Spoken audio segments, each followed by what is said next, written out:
आपण पाहताय कोल्हापूर संकेत लाईव्ह, प्रत्येक घडामोडीचा अचूक संकेत।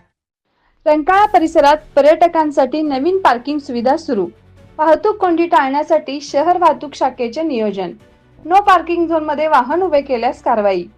कोल्हापुरातील रंकाळा तलाव परिसरात वाढत्या पर्यटकांच्या गर्दीमुळे निर्माण होणारी वाहतूक कोंडी लक्षात घेऊन शहर वाहतूक नियंत्रण शाखेकडून पर्यटकांसाठी नवीन पार्किंग सुविधा उपलब्ध करून देण्यात आली आहे। रंकाळा टॉवर चौक परिसरातील रस्त्यांवर अस्ताव्यस्त वाहन पार्किंगमुळे वाहतुकीची कोंडी निर्माण होत असल्याने आणि स्थानिक नागरिकांना त्रास सहन करावा लागत असल्याने माननीय पोलीस अधीक्षक यांच्या निर्देशानुसार दिनांक 26 मार्च 2025 पासून रंकाळा टॉवर परिसरात नो पार्किंग झोन लागू करण्यात आला आहे। वाहतूक सुरळीत व सुरक्षित राहण्यासाठी दुचाकी वाहनांसाठी करवीर तीर्थ बिल्डिंग मधील श्रावस्ती हॉस्पिटलच्या बेसमेंटमध्ये पे अँड पार्क सुविधा उपलब्ध करून देण्यात आली होती। मात्र दिवसेंदिवस पर्यटकांची संख्या वाढत असून अनेक पर्यटक चारचाकी, जीप व टेम्पो ट्रॅव्हलर वाहनांनी येत असल्याने शालिनी पॅलेस ते रंकाळा टॉवर तसेच जुना वाशी नाका ते रंकाळा टॉवर या मार्गांवर मोठ्या प्रमाणात वाहतूक कोंडी निर्माण होत असल्याचे निदर्शनास आले।